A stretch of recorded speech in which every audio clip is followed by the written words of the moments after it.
Welcome to the Filmsteins, the podcast where we discuss all things movies. Join us as we dive deep into the latest releases, revisit classic films, and explore the art of cinema. Whether you're a film fanatic or just love a good flick, we've got you covered. From Hollywood blockbusters to indie gems, we'll be breaking down the storytelling, cinematography, and everything in between. So grab some popcorn, sit back, and get ready for some cinematic magic. If you like what you hear, please consider subscribing to our Patreon at patreon.com/filmsteins. We offer tiers at the $1, $5, and $20 level, where the $20 tier grants the ability to request films for future episodes. This is the Filmsteins, where movies are more than just entertainment, they're an experience. All around you. And welcome back to the Filmsteins, the fastest growing podcasts in Antarctica. Just kidding, they don't get anything that has anything to do with internet down there. But we are the fastest growing podcast in the world, collectively. So give a round of applause. Thank you. We have our second doozy of a fan-requested feature film, this time with Guardians of the Galaxy 2. Of course, as promised, you can join us every Monday, Wednesday, and Friday for a new episode, ranging anything in between To Kill a Mockingbird, The Evil Dead Rise, and now Guardians. And I'm joined today, as always, by my egotistical friend, wow, Lucy. And that's kind of funny, right? I can't use that really anywhere else. I guess that's better than what you called me last time. What'd you call me last time? I think I just called you a space cowboy. Yeah, I didn't like that. This one just rolled right out. How about egomaniac? You like that one better? No, but I'll take it. How about egological? I like that one better. All right. We'll go with Egological. All right. It's the study of the ego. I'll study the ego. We are all studiers of the ego, aren't we? Until we dispose of it. I guess that's the Buddhist goal, right? To dispose of your ego? Yeah. Or other people's To dispose ego? of your own ego and kind of reclaim your collective identity with the universe or your environment. All right. Egological it is. We just finished 2017's Guardians of the Galaxy 2, directed by James Gunn. Thank God that it's not someone else that's, trying to pick up his first film, like Iron Man 2 to 3 or Thor from 2 to 3 as well, I think. I think the first guy got displaced by Taika Waititi. And who?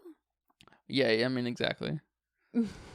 He's actually relatively famous. He did The Wildebeest, where the wildebeest live. Or is that what it's called? Or How to Find the Wildebeest? I can't remember the name of the movie. With Ricky Baker. That's a Taika Waititi film. That's his best film, probably. That and Boy. Both filmed in New Zealand. The Ricky Baker one? I thought you were talking about what's that weird one with all the monsters and the little boy? And it's like a really famous book. A really famous children's book. Oh. It's like his imagination or something. Where the Wild Ones Are? I think that's what that's called. That's, yeah. Well, that's him trying to deal with his parents divorcing. That's his trauma. It's kind of... Yeah, but that's not what you're talking about. No, we're talking about the Ricky Baker movie. Okay. Yeah, I think that Where the Wild Ones Live or something like that. That's what that one's called. Yeah, that's a famous child's book, illustrated book. Yeah, where... So the book is Where the Wild Things Are. Where the Wild Things Are. And then the other one's Hunt for the Wilder People. Okay, Hunt for the Wilder People. Okay. Both great films. I just looked up Ricky Baker movie. Yeah. That's probably the best little snippet trailer that has ever popped up on Netflix. It's that scene. That's basically it. Yeah. Because most Netflix trailers, they're like cliff notes of the whole movie. And you're like, all right, it's a 4-minute trailer. I'm good. I spent a nice beginning to end. I think I get it. Netflix is really terrible about that, aren't they? Yeah, and their little descriptors when your TV goes to sleep. Yeah, it's like the screensaver of Netflix. Yeah, and it's just got I don't. I can't think of them They're totally hysterical right now, but they're irreverent or whatever that word is they like to use. It's like, what? they use irreverent a lot. That is kind of a buzzy descriptor of so many things because everything's self-aware and makes fun of itself and Unami or whatever that word is. for eating stuff. Yeah, for eating stuff. Yeah. It's Uami, the irreverent is the unami. usami. What's that word? Umami. Umami? Umami. I think that's the word. Yeah. Yeah, so we are talking about from what I can tell, it's not as loved as the first film. This film, the second film, Guardians of the Galaxy 2, Volume 2. But I'm not really sure. It may just be kind of on the same level. Not really sure, but I will say that Guardians of the Galaxy 2 is by almost every measure a much better movie than Guardians of the Galaxy 1. Yeah. So I have also heard, kind of like reading reviews of people saying, it's not as good as the first one, and then they name off reasons on why it's good. Or, well, I know everyone says it's not as good, but I haven't really read a review that why it's not as good. That's funny. Or even Wiki said, yeah, it was like the critical response and how it was, not as fresh as the first one, or I don't know what it was trying to say. But again, nothing, no facts here or no backup examples on why. I'm just hearing, oh, it's not, but no one's saying why. And even the opposite of people saying it's not as good, but, this is why it's good. This is why this one's good, though. And then they named this one and why this one's good. So I don't know. It was a bit confusing. Yeah, I don't know if I could compare the two. I feel like the first one was, like all really first superhero movies or non-superhero movies. It's an origin story. And this one's kind of different because it's not an individual's origin story. It's a group of people's origin story. So it's the group's origin story. Yeah, the group's origin story. I don't know. So I guess like I can't compare a group's next big movie versus like an individual's next big movie, I don't know. No, it's hard to because you have an ensemble versus the X superhero's next, challenge. And here we're dealing with the dynamic. We're still like the core of the movie is dealing with the dynamic of the ensemble and them loving each other. And it's kind of perfect. The only real challenge that could be introduced here, other than their space cowboy outlaw kind of contracts that they get here and there that we saw in the first 5 minutes of them killing that octopus dude thing, space octopus dude, is what if we challenge this ensemble, the group of misfits who have kind of found family with each other, by introducing a blood relative to one of them and seeing what kind of madness that can pull out of them. And it's just like, goddamn, I don't know if I wouldn't call this movie genius or anything in as far as like dramas go, but I don't think anything so smart has ever been done in the MCU. Again, I'm not completely caught up, but it seems like everything post Thanos is pretty bad according to the internet. But internet's the internet. Yeah. So I don't. It's hard to say. Black Widow did look terrible. I saw the trailer and it looked pretty horrendous. So if that's any litmus test. Yeah, that's a good point because all these, misfits have pretty much lost their families. Gamora has Thanos, and, we just killed her brother, I guess. Yeah, I'm not sure if he was the brother, but he seemed like it. I think he called him boy. That's what a dad does sometimes, right? I think Nebula called him brother. Okay. And they're sisters. But I know they're not like... Yeah, they're not blood related or whatever. Yeah, they're all so adopted. It's a little confusing on that, because like, are they... Because Thanos is kidnapping babies, so... Yeah. And then we have, Drax, who lost his daughter and wife, and then... and planet. Oh shit, yeah, and his whole entire planet. Mm-hmm. That's even worse, actually. Yeah, a little bit. Damn, can you imagine that? Losing your planet? That's crazy. I can't even begin to comprehend. I can't imagine even losing, like, my neighborhood or something. That'd be crazy. Yeah, that's next level house burning down shit. And then, you have Rocket, who's one of a kind, who's one of a kind. genetically modified. So, no fucking parents there. You weren't even conceived in any way. And who knows what the fuck Groot is. Yeah, who knows what Groot is. And then we have Quill. Yeah, for all we know, Groot and Rocket may have escaped together or something. Yeah. In some kind of lab. And I mean, I don't know. That's I don't know.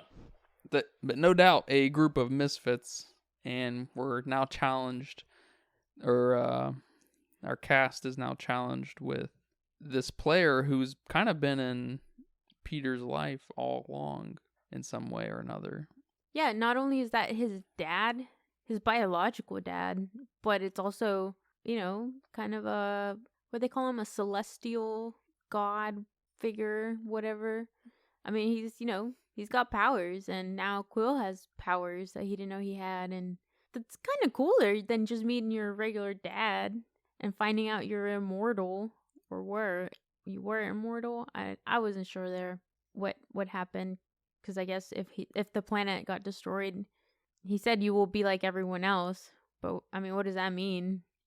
He's just gonna be mortal because he's only half whatever that is. Yeah. And as far as we know, he all of what he said was a lie, and he was just gonna leech off of what Peter's Yeah. energy and stuff, and to sustain his life. That's all you can really gather, I think, from him, because he kind of loses a lot of his trust, and after we see all the bones and shit, and his just like whole ambitious plan, and his whole, like, I guess, motivation to enact some kind of genocide. It's hard to believe anything that he has to say to Peter, because how does Peter fit into that, really, That's true. So he's lying, no doubt, I think. Yeah, I don't know. Because, like, if he had all these children with all these repulsive people, including humans being one of the repulsive people, like, he fell in love with this one human they actually made a baby that retained some of his god power. It's like, nah, I doubt it. I bet you I'm sure if Peter did, obviously he was able to control some of that. Yeah. But I'm willing to bet that most of civilization, or most of these different races of people and creatures, also retain some of that power, and then he just leached off of it, and then that's where we see the bodies, or the skeletons. Yeah, I don't know, because you bring a good point there. Did he love Star-Lord's mom? What's her name? Monica, Melissa? I don't know. Start with that. Meredith. I think that was her name, Meredith. Did he love her? And then the whole thing with the song, how you don't fall in love with a girl, you fall in love with the sea, or whatever that song was trying to say. And obviously he was in love with his plan more than he was in love with her. But then he said that thing about, well, if I would have gone back to Earth a fourth time, he would have stayed. I would have stayed. Which is good manipulation. So, would you have stayed? Yeah, I mean, I believed him. I didn't fucking believe him. I did. Get the fuck out of here. I was like, oh, you would have stayed? That motherfucker wouldn't have stayed. They always say they're gonna stay and come back. They don't come back. I did like his little introduction of him being on the, like, weird spaceship, weird pill-like spaceship. He's riding it like a space cowboy. I think that was cool. And when he killed all the gold guys, I guess the gold ships, none of them are in there because they're all cowards and they don't fly their own ships. Yeah, I thought that was weird. I was like, who does this guy think he is, riding around like that? That's dangerous. That's funny. That's a lot of personality. It is dangerous as fuck. But then again, it would be for a normal person, someone who wasn't, just a ball of energy that could control anything. Yeah, it's like people who ride, bicycles with no helmets, or people who ride bikes with while not holding on to the handlebars. Like, just stop. Stop showing off. Get your safety, get back in there. Yeah. What do you think of the gold people, though? the whole gold person interaction. I know you like that beginning part though, right? Well, I Yeah. guess we'll start there. That intro, the rolling credits, the rolling intro credit kind of things with the Groot dancing around the big octopus dude. Yeah, I mean, I was excited that they, have a big monster, the big octopus looking thing. That was cool. And then we have Groot dancing, baby Groot dancing while they're trying to fight the monster. And I don't know how I felt about that. Groot's cute and all. He's overrated. They do kind of force him onto you, but he is cute. I don't mind the cuteness. I don't mind baby Groot. If they did a baby Groot movie, I'd probably watch it because, I'm still a child at heart. But not here. I wanted the big octopus. I didn't want baby Groot dancing all over the place. As cute as it was, that's not what I wanted. Yeah, I would say I want it too, but Marvel just shows they don't really know how to make action sequences. Yeah. Although, that is one of my favorite parts when Drax that was awesome. Fucking jumps in the octopus's mouth. That was awesome, I will say. And then when Gamora cuts the belly and he pops out, that's awesome stuff. But like the back and forth, I hit you, you hit me kind of thing, it's terrible. It's gotta be so fucking creative. Like towards the end when Rocket has those cool little whatever those are, magnets. And then same thing with Peter even fighting his dad. Yeah. Because I know that's kind of Superman-esque and like just traditional superhero kind of fighting, but it was earned. But they had fun with it at that end scene. I was surprised how good it was. Yeah. So I guess, if you were not able to give me that throughout your fighting scene, then give me Baby Groot. Yeah. So. And I feel like it was irresistible having an intro like that because, they're a working team now. They have these contracts there. So we kind of set the mood for that. And then, of course, we got to start it off with Groot because he's all the rage. And, we got to get those intro credits in. And this is a good way to kind of meld it all together, I think. So I liked it. I liked it. I really liked Drax jumping in there. And that was awesome. That didn't look stupid. Yeah. It was fun. He was like, the skin's too thick, and from the outside. We knew what he meant. He's got softer tissue on the inside, but they were I got him. Yeah. They were like, it's the same thickness. What? No. You didn't understand. Yeah, his vitals are on the inside. That's just how, it's just shut up, you guys. He knows what he's talking about. And then he thinks he kills him, which is awesome. It's a great intro. And then, but we, I will say at the very beginning there, and we go into the gold people after this, and this, I guess, is part of the problem I have with the first, 20 or so minutes of it. And we start laying on the jokes thick in the very beginning. Every other line is a joke, if not every line for probably solid 15 minutes is jokes. And that is beyond stupid. It's Yeah, agreed. And especially when he's talking to the gold queen, I know like the whole major theme here, which is probably mostly not a concept in most of the MCU, is like a theme that is core to what everything happens into the movie, for everything that happens in the movie. Mm-hmm. And that they're talking about, just sex, and it's like kind of raunchy, and I don't like it from one. I guess I don't like it because Peter, he's not really a raunchy character, but he's kind of raunchy in this little 15-second bit that they're doing with the gold lady. But it's kind of funny because they're like, whatever. We don't know anything about them, so I guess it's really not that funny actually. But they supposedly create people perfectly and exactly how they want and everything, yada yada yada.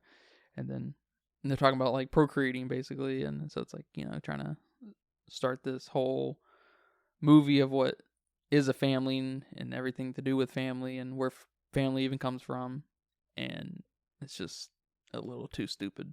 That whole interaction's just a little too stupid for me. But I guess I can't ignore that it does kind of fit thematically with the rest of the movie. It's kind of hard to ignore, which I can't help but appreciate on some level. Yeah, I guess at least they stick with it. Yeah. Yeah, I had an issue with just the golden people in general. They were a weird kind of MacGuffin going on here. I didn't like the batteries, I guess, were the actual MacGuffin in a couple situations, and I'm just I like that he stole the batteries and stuff, but I didn't like the gold people showing up. But they were also taken out pretty quick. So it's like, Yeah, and then, I mean, I guess the whole point to them in the beginning was they needed Nebula back. Or Gamora wanted Nebula back. And we also had to give Rocket his, His haha. his haha by stealing the batteries, which I loved. Yeah. I thought that was and then with fucking him awesome. and Drax starts laughing. Yeah. Drax laughs a lot in this, which is great. I hope he laughs a lot in the next one too. But then, okay, you got Nebula, you got destroyed, fairly quickly, but you come back. I don't know. It was a little weird. Yeah. And then especially when they do come back, it's towards the end when they're already fighting one dude. Yeah. I don't like that they. I mean, maybe it's said. I'm trying to think about it, but I don't like that they just appear. Like, how do they know? Do we know? Doesn't that guy, Taserface, manage to tell her before? Yondu kills them all. Yeah, I think I know he talks to her, and I think he tells her where they're going. Does everybody just know where Ego is? Wait, didn't someone say they put a tracker? No, that was before. That was before. Yeah, I guess everyone knows where that planet is at least, or he is, because he is the planet. Yeah, I don't know about that. Yeah, the Gold People are the source part of this movie, I think, and fortunately they don't show up much. They're taken out pretty quick. They're just kind of stupid little things, and I guess doesn't the Gold Queen hire Taserface? Like, she walks out on that thing. Yeah, she hires him to bring back her batteries, right? Yeah. So I guess it's just kind of easy to track people here. Is that what I'm getting? I mean, that makes sense. I mean, I guess if I just gotta take that, it's how it is. It's all right. Not a huge deal. Yeah, I don't know. Yeah, but I guess everything up to the point where they land and meet Ego, there's just a little too much ha-has happening in between all the characters, and I'm not a fan of it. And I think it ends with Nebula. I think it ends with Nebula eating or taking a bite of that thing, and she's like, "It's not ripe." Yeah. I'm just like, oh my god. And I think that's the end of that, though. That's kind of wraps it up, and that's probably 30 minutes in, I would say. I'm not too sure, but yeah, when she's, you know what point I'm talking about? Yeah, when basically Groot let her loose to go save Rocket, and she kind of saved Rocket. But yeah, I know what you're talking about. Yeah, it's too much, and it's just nonsense. It's kind of funny that Drax said he kicked it away and said it's not ripe. That's kind of funny, but I didn't want it to be a whole setup. Her saying she was hungry to Gamora, Drax kicking away the vegetable thing, and then her taking a bite and be like, it's not ripe. No, it's fucking stupid, and I hate it.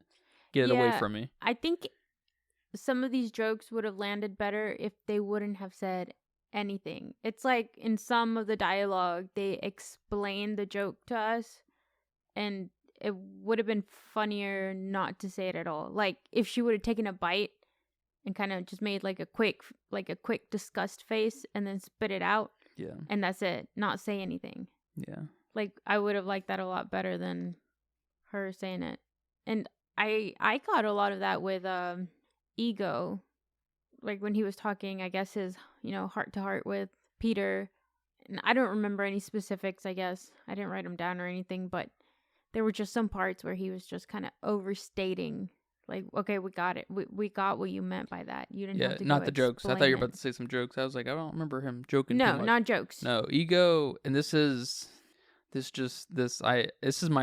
probably my actual biggest problem with the movie, direction and the production of the whole deal, because the Gold People are they're just this little thing that's supposed to make you go ha ha, or maybe it's for the kids out there, I'm not sure, and then we get these stupid little jokes for a little bit, and they tame it down, thank God. But then we have this massive directorial problem where you have this character explaining to such a degree that it just screams, the audience is not going to understand this unless X, Y. We say X, Y, and Z. Right. It's just like, are you fucking... No. Like, come on. Like, this is actually sort of weird and interesting. You've got a thing going on. Like, they should have positioned it in such a way where Like, I thought we were playing that up. I thought we were going to go in that direction, but no, everyone just fucking understood. I guess people just are not. Maybe we're missing that in the MCU or just the Guardians movies where everyone just knows everything. Like, nothing's fucking weird. Because I thought Gamora was kind of weirded out in that there's no way this guy's a planet. But she was weirded out then in the sense that, oh, we can't trust this guy. That's all. Yeah. And it would have been cool if we got Ego explaining his thing in such a way, but we got a whole fucking holographic simulation of the deal of what happened. It's just like, okay, well, I feel like it can't be so literal, right? Or at least your characters should be thinking that.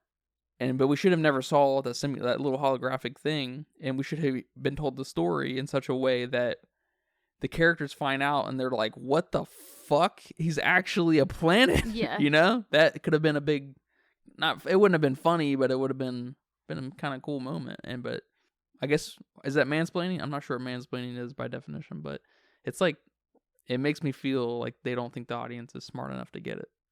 Yeah, that's kind of what mansplaining is when you have to explain something that's kind of obvious. So maybe this isn't mansplaining, because he should have positioned, I guess it was mansplaining, I'm not sure, but the dialogue should have been in such a way that it didn't make, there's no fucking way, that didn't make, no way, It should have been kind of confusing, the dialogue should have been, and then it should have been a kind of a big reveal, I feel like. I mean, yeah. But it was so literal. He took us. It didn't seem quite like that, did it? But he took us through a fucking museum of his whole plan. It's like, oh my god. Yeah, that was kind of weird. Ego, you're a cool character. You're a planet. You are interested in genocide. That's not a lot of bad guys. You're not really a bad guy per se, right? You're not doing things for evil and stuff. I guess he is it's kind of a racist thing, isn't it? Because he's disgusted by life, by other life. Yeah. And so it's like a deep racism, which is very cool. And I wish we could have played that up a little bit more and had some kind of reveal to his character. But I guess if you already knew who Ego is, there's no reveal.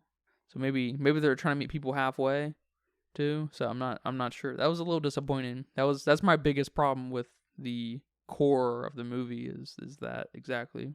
I'm glad you bring that up. Yeah, it just didn't flow. It just wasn't, I don't want to use the word consistent here, but no, yeah, I think so. I think you're right. Consistent. The tone was off there. Yeah. It was just weird. And that sucks because this is not a Star-Lord movie. This is not Peter finding his dad and then his friends are surrounding him. No, it's still a Guardians movie.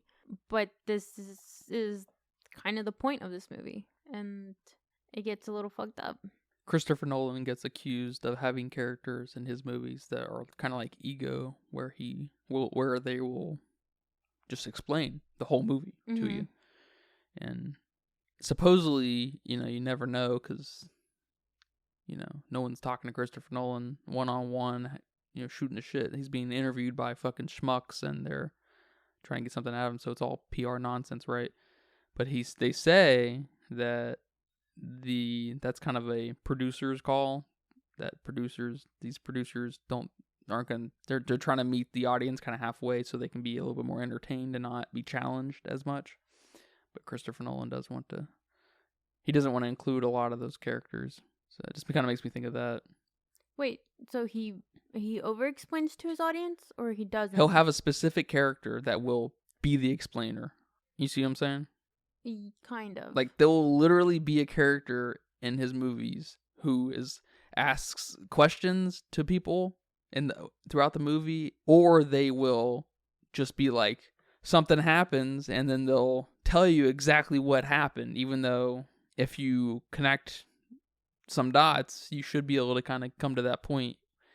Whether it takes a viewing or two, it's, you still can get there, but they have this specific character who will just tell you. It's just like, it makes the audience, it makes certain people who are paying attention feel retarded, because like, or like they're just not, or like they're it's condescending. Yeah, and so Christopher Nolan kind of gets the slack belittling, in that, because he's the guy, he's the buck stops with the director, I would say, and unfortunately in some cases, and in his case it does, because he's a smarter director than his movies even lead on, I think, even though he makes questionable decisions with audio and storytelling, but not characters. I think his characters are fine. I think he makes really weird and surrealistic characters, which is cool. Yeah. But yeah, it kind of just reminds me of that on the exact same level, maybe even worse, because we get a museum style. We get visuals. Lecture of it. Yeah, it's just like, what is going on here? You know, it's totally, I think people say that kind of, they'll say it's uneven in tone or something like that. People like to whip out that word, uneven. And it's totally inconsistent, yeah, with the rest of the story and everything else that happened every fucking where. I hate that. I hate that kind of stuff. It kind of reminds me of Eragon, and, you know, kind of like Saphira did that for us. Did she? A little bit, yeah. Yeah. Like, there were times where she didn't need to say what she said, but... Did she? She didn't in the book, obviously, right? No, because I guess in the book, her and Eragon share a mind. Yeah. You know, they can read each other's mind. They can read each other's thoughts. No one has to say anything, really. And, you know, and the author can get away with saying, you know... Once he tells you that's a thing. Yeah, like in the movie, you know, when we just found out Brahm is a dragon rider and he's got that scar on his palm. And then here's Saphira saying, oh, he's a dragon rider. And Eragon's like, like, no, Saphira, we got it. No, we were paying attention. We were paying attention. We knew. We were suspicious when he used the word Brazinger. Like, you know, but then again, I get that they had to find some way to tell us that her and Eragon are connected somehow, you know? But that wasn't necessary, so... But I guess it's better than, you know, having a museum. Yeah, I don't know about better. Explain it. On the same page, I think, yeah. really. It's just so unfortunate that they feel the need to... It's not even an over-explain, but it's just to... I don't know, it's like you want a less is more kind of thing. Let the imagination kind of ride. Or let us have the, you know, aha moment. Like, let us guess it. I guess that's why, you know, like, whodunits are kind of popular, because people like guessing it. People like being right, you know? It makes them feel smart. Yeah, it makes them feel smart. And it makes you feel like you are paying attention and you are engaged. You know, like here, when the dad says something about, you know, Yondu, I had Yondu gather all the little kids for me or something. And, you know, that was a big moment for me, like that. And I was like, oh my God, Yondu kept him safe. Like, he wasn't trying to hurt him. And, you know, it tugged at you. It got me in the feels. It made me, you know, if I wasn't going to cry at the end here with what happens to Yondu, that definitely, me figuring that out and me having that, like, in my mind, definitely pushed on the emotions there. So come on, how do you not want your audience to experience that multiple times throughout your film? Yeah, you can't really force the emotion. You gotta just let it be in the audience's hand, and if they connect the dots, which they will, I guess they maybe thought that because the whole father thing was at the crux of this film, they maybe thought that was going to be a little more obvious than the ego thing, but like it's not. It's none of this is that complicated. We're not. It's just pay attention, you know. And then the ego thing can be a big reveal that, you know, you're like he's kind of, you know, telling you, yeah, he's the planet, you know, he's this ball, it's thing of energy or whatever, and you can kind of manipulate space and time and yada yada. It's just like, okay, I feel like that's weird. Maybe just because I'm not in tune with the Marvel world, that feels different. You know, that doesn't feel. I mean, you know, someone saying they're a god here, you know, it's like, okay, Thor and Odin are kind of gods, right? Mm-hmm. So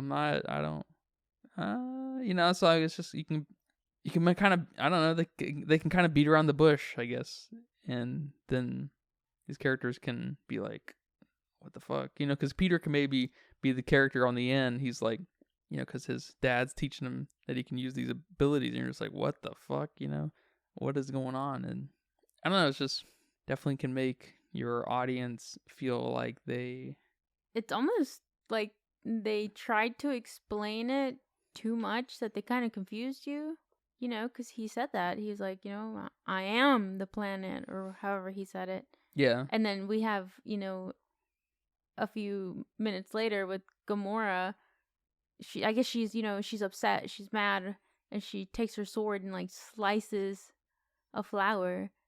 And I'm like, oh, is that gonna hurt him? Because I'm over here thinking this dude's a planet, and it didn't hurt him, and then it doesn't get brought back up until later on. We see kind of a face on the side of the planet. You're like, wait, so is he a planet? Like, what?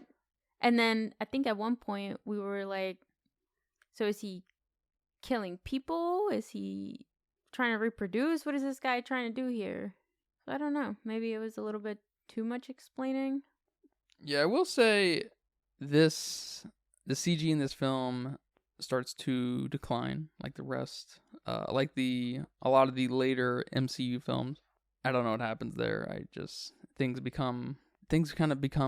start to lose their definition. Everything's kind of colorful, and nothing has any kind of defining, grounded reality. It's just a blob of just CG nonsense, and that does work on some level in this film, I think, because the world is mostly artificial and kind of built to Ego's idea of what a world should look like, and so it kind of fits the shitty CG, where we have this very artificial looking, you know, structure castle thing he's in.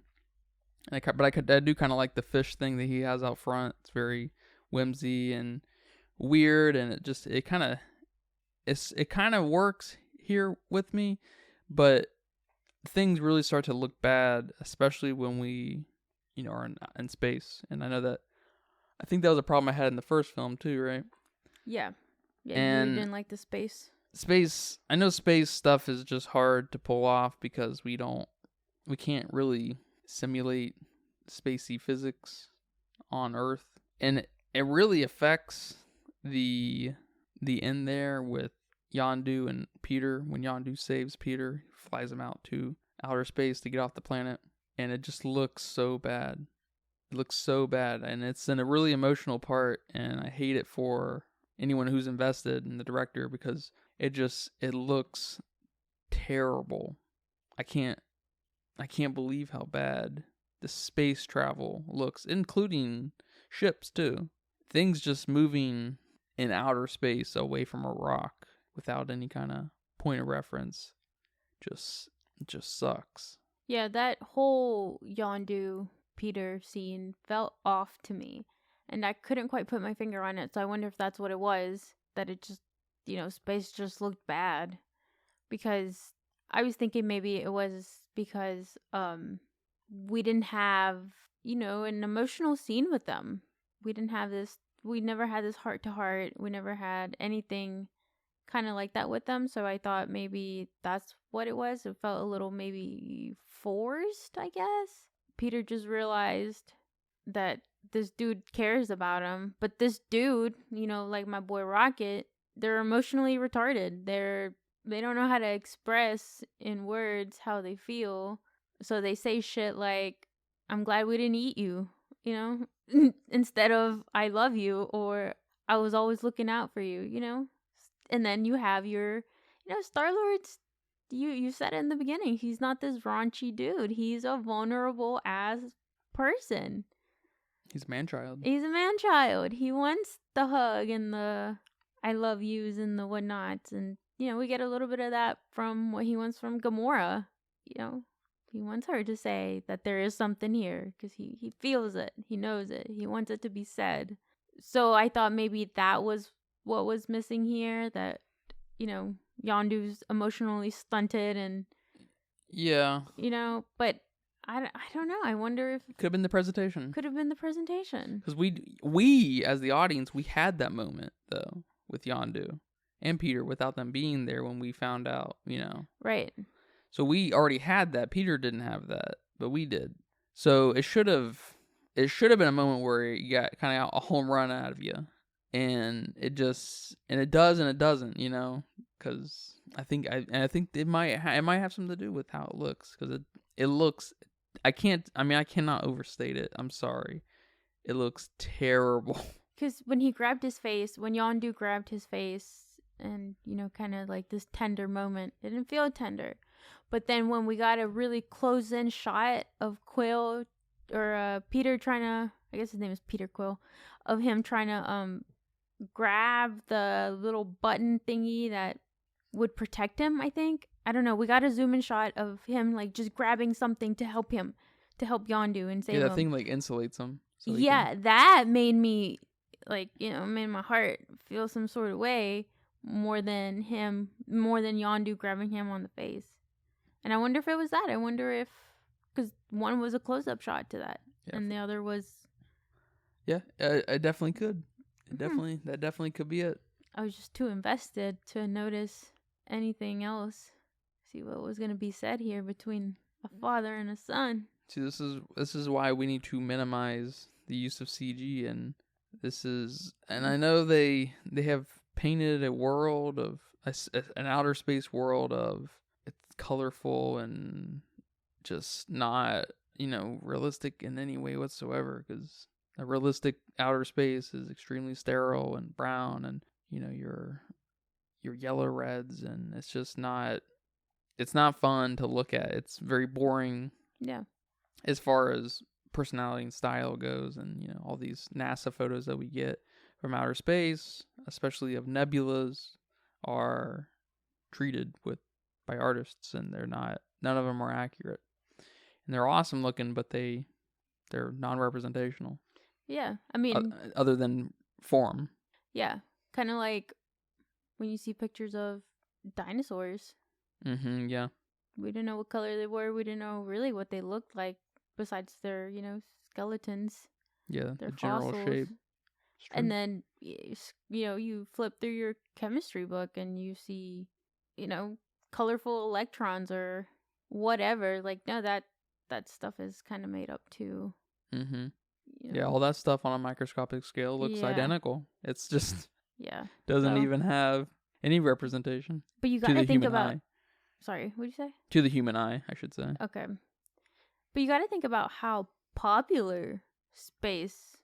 I don't know if it still is, but I know it was for a while, and everyone loved all the galaxy colors, and you want a galaxy room where you have all these really pretty purples and shimmeries and greens and slime, galaxy colored slime, I guess. Like that shit looks beautiful. So maybe that's not too bad. It's not too bad. It just looked bad here. Whatever they had going on here, it did look kind of. I think off. The more important thing to fix here is not actually the CG. Maybe funny coming out of me, but the way they move on these ropes and wires and shit. They look that looks so bad, and we see that at its worst when everybody's fighting. It's so bad. I can't believe how bad it is, and we don't get a lot of that here. We get some ropey on wire shit here, but it looks actually pretty decent. Like when Peter and his dad are fighting and stuff, and it's very like traditional Superman kind of fight where they're like running into each other and everything, and it's kind of really, you don't see a lot of the back and forth. It's just like one direction, then we get a cut, and then we go into the other direction and stuff. It's not we don't feel like there's wires necessarily involved. Like when Drax was fighting Ronan in the first one, mm-hmm. It looked so fucking bad. I hated it, but it's such a funny moment because we got Drax, this random ass motherfucker trying to take on Ronan. I don't know. I mean, Ronan's just a random ass baddie, but it's just, but it looks so bad, and it should have been funnier. Yeah. I mean, that might have been a little bit there too, because maybe he was just uncomfortable. Maybe Yondu was like, oh, this thing's riding somewhere it shouldn't be, or yeah, I mean, maybe they had been up there for a while. Maybe. Yeah. And maybe we caught a little bit of that. And then of course I hate it because there's not gonna be this moment in space. He's gonna die almost immediately when there's any kind of vacuum involved. Yep. He's gonna choke, I guess, first and foremost when the atmosphere becomes so thin. He's gonna start choking, and then if he has any air left in him, it's gonna come out and blow his fucking face off. And so we're not gonna have this tender moment anyways, which bothers me anyways. So it's annoying in that right too. When did you say that? Was it the first movie or this movie? Yeah, You were like, no, they'd be exploding. They would by be so now. pretty. Yeah. Like, damn, let me watch my movie. I don't want to imagine them exploding. Yeah, I don't want. Yeah, just the orifices, where air comes out. It's gonna come out and fucking destroy you. That's even worse. It's awesome. Yeah, no tender moments in space. And of course it's such a funny thing. I don't know why it's a pet peeve, I guess. Hearing sound in space too bothers me. Everything should be quiet if you're outside of a ship. And we hear explosions and whatnot, and it's just I don't know. I don't know what that is. I mean, am I too good for that? I just don't know. I hate hearing ships explode in space. That just doesn't fucking work like that. Yeah, I think you know a little bit too much, or maybe that's something you like. That's something you enjoy. So you know your shit, you know your research, and it annoys you. I'm trying to think if there's anything equivalent for me for that. Like if there's a lab scene and they're not wearing gloves or something, that nobody else but a person who likes labs or has worked in them or whatever would notice. I wouldn't say I have, but... Oh, you definitely have here and there. Absolutely. Yeah, like maybe someone's doing an experiment. They're not under a fume hood. It's like, what the fuck are you doing? Yeah, or they're just mixing random shit. Yeah. Just like you just put food coloring in water and you're stirring it. Looks so stupid. It does look so stupid. You might as well just have no one messing with this stuff and just have it all as props. Just don't fucking touch it. And then I think that kind of stuff is at its worst when it's less of a problem now, I think, than it used to be. But when people would get on devices, laptops, phones, and we would see this like weird fucking Walmart brand, kind of hacking thing or user interface, and it was just our operating system. It was all fucking just like some CW shit, It's just like, I can't do this. This takes me out of this. I don't care if it's on NCIS and it is on the CW. Make this look better. Just use a real fucking thing. You can't tell me you can't just get on Microsoft Windows, get on the home page of, like the page where you click on all your icons and shit. Just load that up. Why does it need to be fake? Yeah. That kind of shit. It's the authenticity needs to pop up a little more. Yeah, I wonder how many people that were knowledgeable about space. So many. Was involved in this movie. So many. Tim Gunn's probably knows all kinds of shit about space. And somebody was probably like, well, they wouldn't make a noise, and they probably got fired. So yeah, probably because they're a union and they can't fucking, only consultants can say shit like that. I guess I'm a lousy ass consultant from But the Ohio State. Shit would explode out of their eye sockets. What? No one wants to see that. Yeah, there's kids watching this. They want to see it. I'm just saying. Kids want to see it. Yeah, I don't know if kids want to see that. Maybe you, when you were a kid, you definitely wanted to see that. Yeah, that would have been cool. I like this movie more than the first one, I think. I think it's more complete.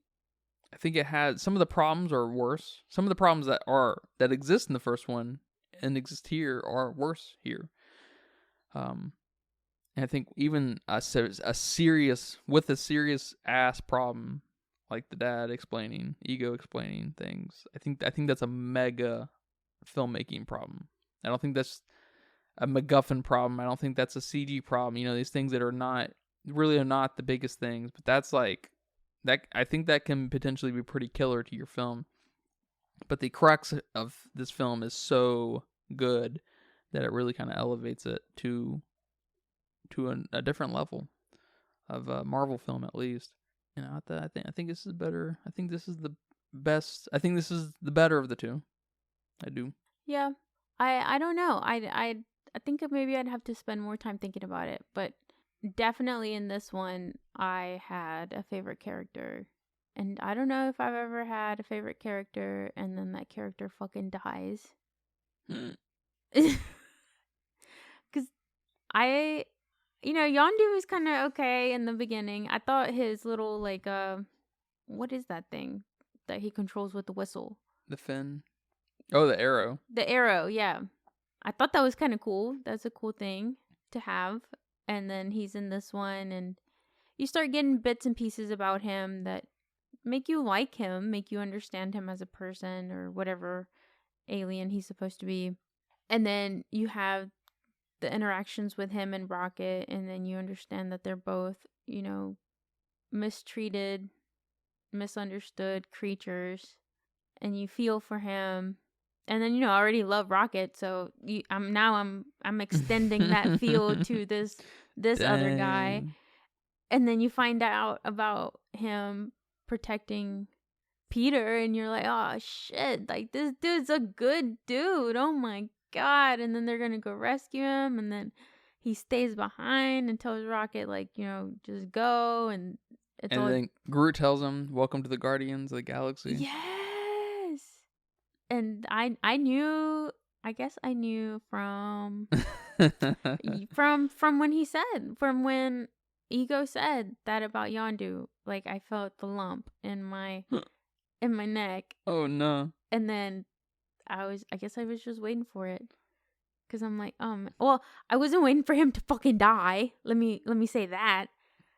I was just waiting for the moment, the feel good, okay, now he's a guardian. Now him and Peter are gonna hug, and then they're gonna, I don't know, talk about his childhood. I don't know what you're gonna do here, but you're gonna do something.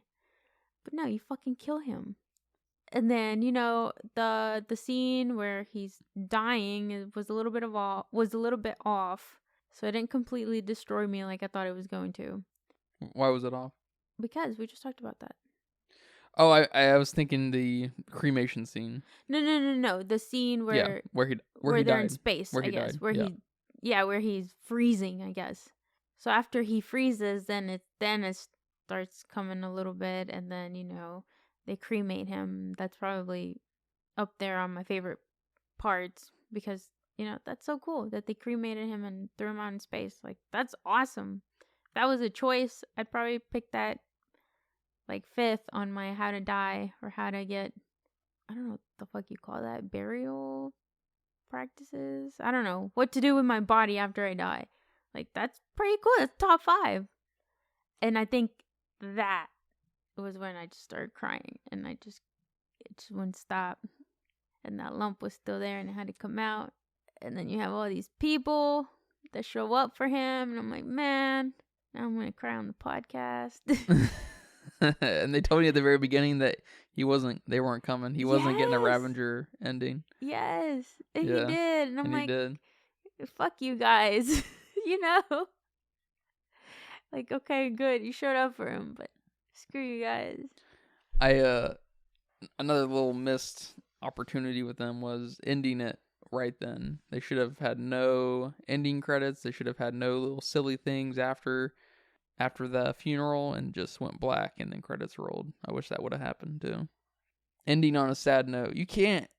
It's just nothing better than ending a movie on a sad note. No, that's too sad. You go watch another movie if you want that kind of sad, It's like when I watch a scary movie and then I need to watch a happy movie after it. Like, you just tore my heart out. I need that end credit scene where Drax gets hit in the throat with the arrow. I need that. He's choking. He's choking. And he's screaming. It was funny. That was actually one of the funniest scenes in all of the show. All the movie. That's funny. I don't know. How did they end it before the end credits? Like the extra ending? Or the one? Like, Yondu dies. We have all these peeps visiting him in space. That's how they end it. And then it's the scene where Drax gets stabbed. And then it's the scene where Yondu's old crew gets back together. Okay. That's the ending, and that's just weird. It's not that. Well, yeah, that one's weird, but maybe the big nerds get it. The big nerds probably get it, yeah. So they appreciate it, but no, not too sad. You can't have. I'd probably still be crying if they would have done that. So I wish they would, man. I like that stuff. Not here. Or maybe they could have ended it with the credits rolling. And it was pictures of Peter and Yondu when he was little, a kid. Oh no. Although I don't think Yondu's a picture taker. I don't think there'd be any home pictures, some family pictures.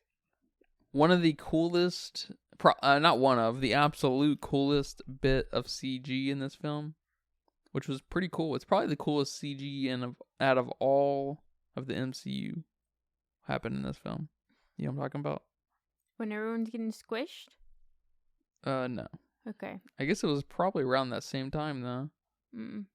Is when Ego, he'd been blasted apart by Peter, and he was coming back, and his like whole nervous system and bones were all coming together. Oh. That CG looked almost stop motion. How it was all fuzzy and coming together and stuff. It looked really cool. It was totally unlike anything else that was happening in this movie. Yeah, that was hella creepy. I liked that. Thought that was really neat. I liked it too. Oh, I also wanted to say that Nebula, I think she sounds better in this. So I'll give her that. And I like that she opens up a little bit. You know, she's like, "Oh, I wanted a sister. You know, you just wanted the win. I wanted a sister." Like, okay, Nebula, I didn't know you were such a softie. That's fine. But man, the way her dialogue's better, I guess, too. She's not so fucking weird. She's still weird and has a stick up her ass, but she's, you know, I see why, I guess, right? Mm-hmm. So she's a little more developed in that way. That's fine. But the way she walks. What is wrong with her? Why does she walk like that? She's a robot. I mean, sort of, right? Not her whole body. Almost. But I mean, why does she walk like that? And why does she still look like this? Why do the hose in where Yondu was at with the yellow hose, the robot hose? Oh, yeah. Why did they look so good? And Nebula looks like this. They're robots. They shut down right in front of us. Because they're true robots. Nebula has been fucking put back together by a maniac. So she's half whatever. Or she's probably like 80% robot and 20% whatever, you know. Yeah, race, whatever she is. Yeah, or some kind of organism. Which is why she sounds like that. Well, don't get me wrong. I get the robotic kind of sounding thing she's got going on, but in the first one, man, she sounded so fucking dumb. Like, you would have to bring up two side-by-sides voice of her. They're different. They are totally 100% different. She sounded the same to me. Oh my god, man. She did not sound the same to me. She sounded better here. She sounded like she was talking into a tin can or something. She sounded a little more what I expect, you know, Marvel to pull out for a robot-esque character. But so that's better, but the walking and then the face paint, just it looks so bad. I don't know why those yellow hose look better. They're there for like 25 seconds, you know. Because they were made specifically to look good. But Nebula's on screen for so long. She has had a hard life. But I'm just looking at that metal piece on her eye. I'm just like, metal piece in quotes, right? It looks so bad. It looks so bad. I just can't stop looking at it. It's just like, I think it's wrinkling when she talks. Like, it's so... I can't look at it. That's what I was thinking when I saw those yellow girls. I was just like, you gotta be fucking kidding me. That's hilarious. They look better. Why do all the side pieces and all the extras in the background look better than Nebula? I don't know. Why does Taserface look better than Nebula? I can't get over it. Yeah, I'm trying to give her the benefit of the doubt here, but at least she's better. She is better than in the first one. She was better. Her except the walk. I don't know what that walk is. She walks like I don't even know. It's like a cross between I don't even know, dude. It's so weird. Her walk is weird.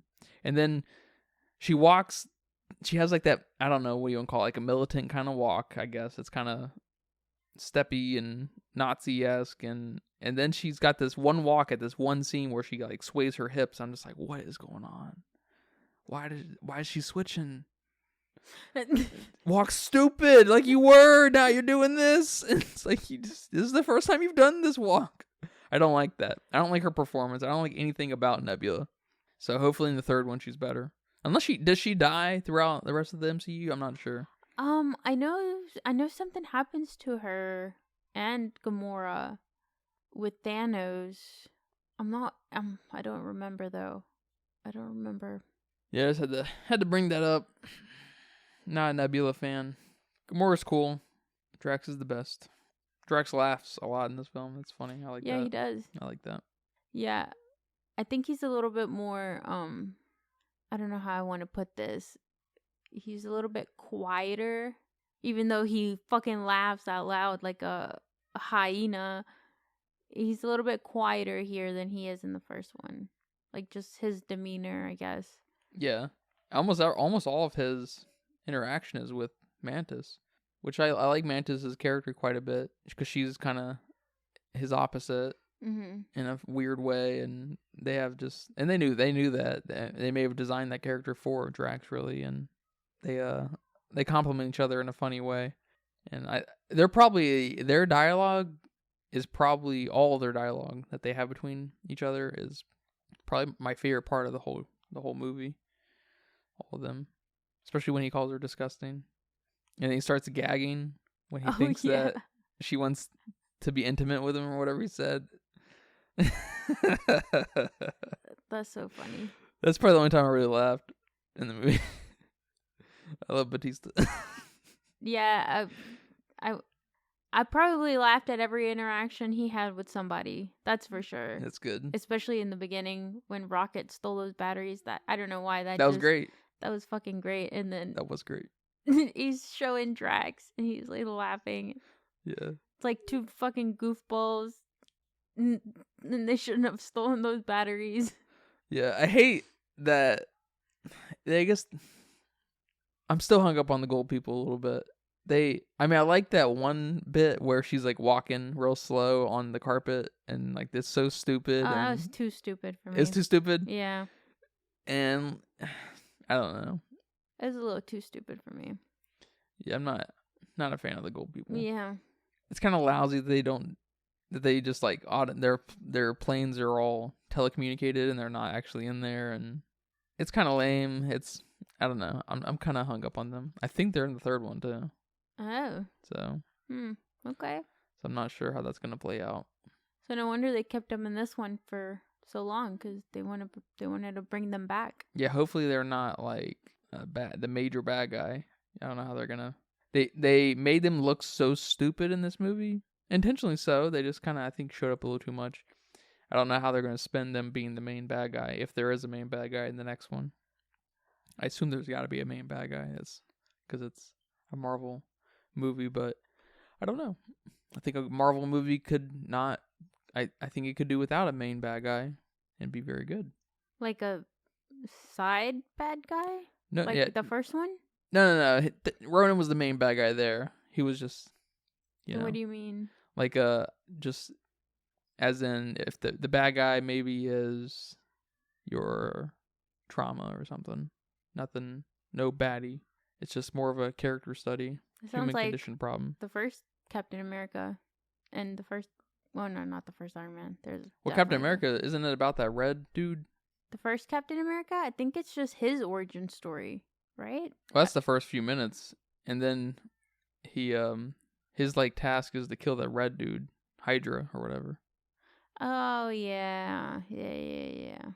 And he's just got like a mission to go kill this Nazi person. I think he's a Nazi, right? And like, isn't like a subsector of the Nazis, the Hydra people, which is cool, but it doesn't. I don't think it goes anywhere. I'm not sure. Yeah, but I don't know. I think you just want another Joker. Yeah, I just want another Joker. It doesn't need to be mental illness problems. It can just be there's a lot of like the Whale. There's some mental illness there, but it's.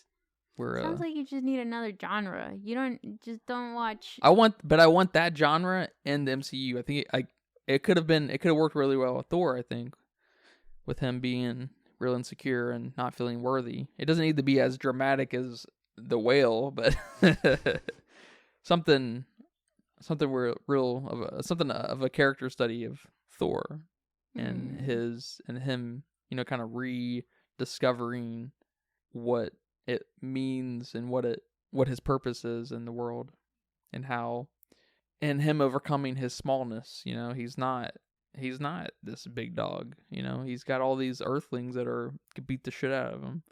It's a problem for him. Yeah. All right. I mean, I'd definitely watch it. Yeah, man. Well, I think we're done here. Do you have anything else to say? Yeah, I guess to wrap up, I just wanted to talk about a few more of my favorite parts or my favorite scenes. One of them was when it's just so stupid, but it was so funny. It just got me when Yondu was flying down, and then Peter was like, "You look like Mary Poppins." That was funny. And then he was like, "Was he cool?" Peter's like, "Yeah, he was cool." He says, "I'm Mary Poppins, y'all." I'm Mary Poppins, y'all. It's so funny. That was funny. That was good stuff. Because that could have been something where he's like, "No, Mary Poppins is, and then describes her, tells him about the umbrella." Okay, that wouldn't have been funny. But just the fact that he's like, "Yeah, he was cool," like that made it so funny. But it's kind of funny though too, because I can see a random MCU character also saying that, but it just being especially stupid. But it fits Peter's character a little more because he's a man-child. There aren't man-children littered throughout the MCU. I don't think there are any other man-children. That's true. It fits him, but I could very easily see fucking Captain America saying that to Thor. It's like, and that wouldn't have been funny because they have no, self-respect. Yeah, I could see Deadpool saying that. I couldn't. It's a little too PG. We need something a little raunchy from him. A little more R. He's also stupid. Yeah, he is stupid. Of all the other characters, only Deadpool. I will say that. Yeah. And then another one of my favorite scenes was when Baby Groot got the correct button. You like that? I love that. I love that so much. And he was about to press the wrong one too. He was like so close. And the whole time, I mean, they're in the next movies. There's a third movie. And I'm seeing this now when I definitely know they're alive. But you're like, so I know he's not gonna press the wrong button. But he was so stupid. He's a baby. He was regrown. He has to learn so much again about the world. So that was too cute. That was too stinking cute. And I guess my last favorite bit was when Ego tells Peter that he put a brain tumor inside his mom. That was kind of a funny cinematic moment too, because that's just something I don't think I've ever seen anywhere else in the MCU too. Yes. It's just this like zoom in, like, and they had this weird lens on the camera where it didn't even look like Chris Pratt. It was fucking weird, and it was cool. I like that too. Because he was losing his shit. Like, you did what? It was almost very anime. Huh. Which is cool. It's cool. And I don't know. It's like, that's fucked up, dude. Yeah. Like, damn. And then he shoots him immediately. Yes. Good stuff. That's good stuff. That was good. Yeah, I will say collectively, Guardians 1 and 2 is probably the king of the MCU. I will say.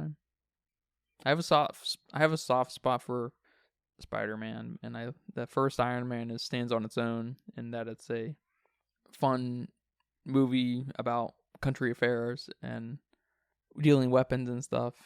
But this is good stuff. Yeah. I mean, if the rest of the MCU was like this, I'd fucking watch it. What'd you say? If the rest of the MCU was like this, I'd watch it. Oh. I mean, it's not that bad. It's not terrible. Some of them might be, especially the newer stuff. I haven't seen that, and I probably won't. But I like Iron Man, and I guess I've always been a big Iron Man fan. How could you not be with the first movie, really? Yeah, no, I agree. And so, he's a main guy. So there's a lot of movies with him. So I'm a bit partial to those. Especially, you have this billionaire who's a fucking genius and builds awesome looking suits. It's cool. It's so cool. It is cool. But he loses some of his coolness as the movies move on, like we talked about. Yeah. Especially, I mean, I hate. It's kind of maybe an ironic thing to say, but I think the Avengers movies just continue to do the whole franchise dirty. I think they might be among the worst. Even the Thanos movies, I just think Thanos is probably one of the more interesting villains. So he helps hold everyone afloat, and you have some cool moments, of course. Iron Man not Iron Man, Captain America grabbing the hammer and everything. And it's funny you say that because I think the Avenger movies are some of the better ones. Yeah, I'd have to rewatch them to be sure. Than the individual. I'm mostly thinking of the first two, Avengers, I guess, and then Age of Ultron, and how bad those are. I'd have to rewatch them. I haven't seen them since they came out. I mean, me either. So maybe I'd have to rewatch them with my new. Yeah, I've always had a soft spot for Thor too because I just thought he'd always amount to more, But Thor 1 and 2, I haven't seen them since they came out again, but they just weren't good. And then Ragnarok sucks ass. And then apparently Love and Thunder is garbage too. It just sucks because it just sucks. I hate it. I wish all this was I just wish it was better. I wish it was all as good as Iron Man 1, but it was just different times when Iron Man 1 came out. And it probably didn't help that and Ant-Man sucks. Yeah, I guess I've only seen the first Ant-Man. I don't know.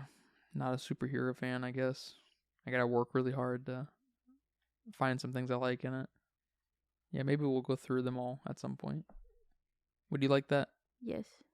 All right, well, thank you for watching this film with me. I enjoyed watching it with you. You're welcome. Did you enjoy it? Mm-hmm. Did you enjoy watching with me? Yeah, that was fun. It's good. Well, thank you guys for listening to this episode. We'll be back. The Filmsteins will be back. Take care, you guys. Bye-bye. Bye-bye.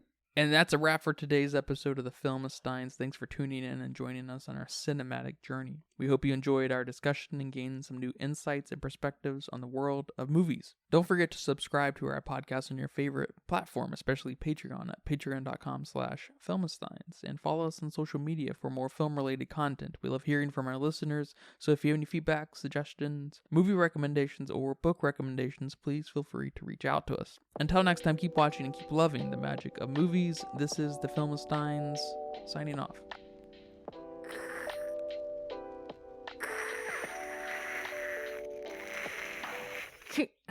Oh shit. Bad.